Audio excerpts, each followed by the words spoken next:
When my daughter-in-law showed up at my door that night, crying so hard she could barely breathe, the last thing I expected her to say was, "Please don't tell my husband the truth." I hadn't seen her in months. Not since she made it clear I wasn't welcome in my own son's house. The porch light flickered above us, bugs buzzing in the heat, and all I could think was how life has a strange way of folding back on itself. The same woman who shut me out was now begging me for silence. Before all this, my life was quiet, simple. I worked part-time at the library, drank my coffee too strong, and waited for my son's Sunday calls like clockwork. Marcus was my only child. I raised him alone after his father passed, and we grew up leaning on each other. So when he told me he'd met someone special, I was relieved. I wanted him happy.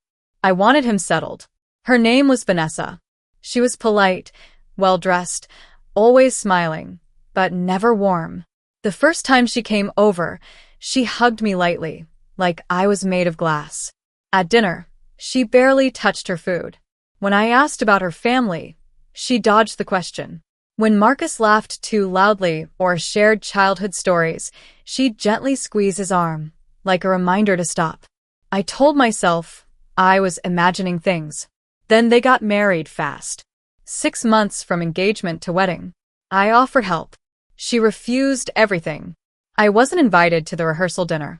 I brushed it off and told myself weddings bring out stress, not truth. After the wedding, Marcus changed.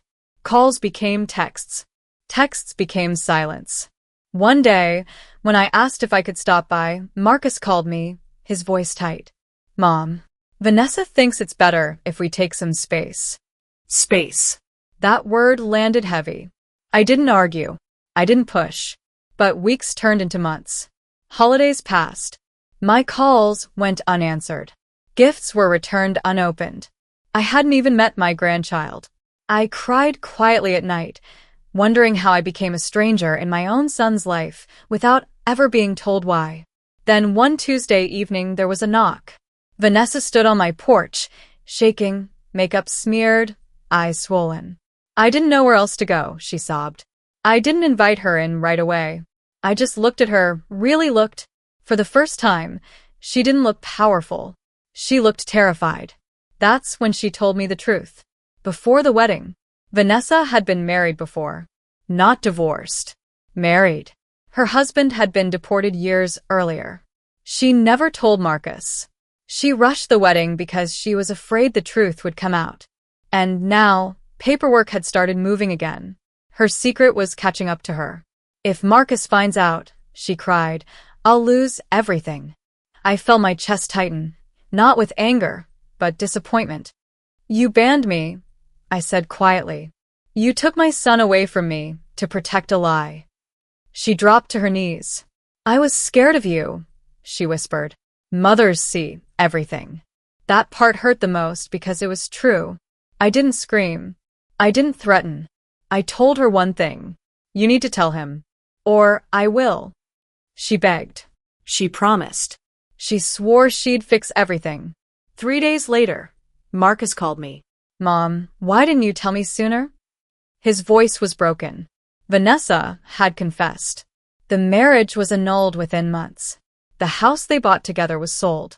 The silence between us cracked open. Marcus came over that Sunday. We sat at my kitchen table, just like old times. He cried. I cried. We talked for hours. He said, "I should have listened to my instincts. And I shouldn't have let anyone cut you out of my life." I didn't insult her. I didn't celebrate her downfall. I just told him the truth. Love built on lies always collapses. Today, my house feels full again.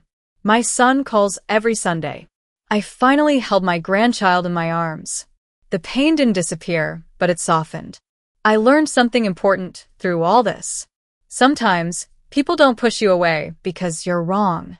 They push you away because you're too close to the truth. If you were in my place, would you have stayed silent to keep peace or spoken up to protect love?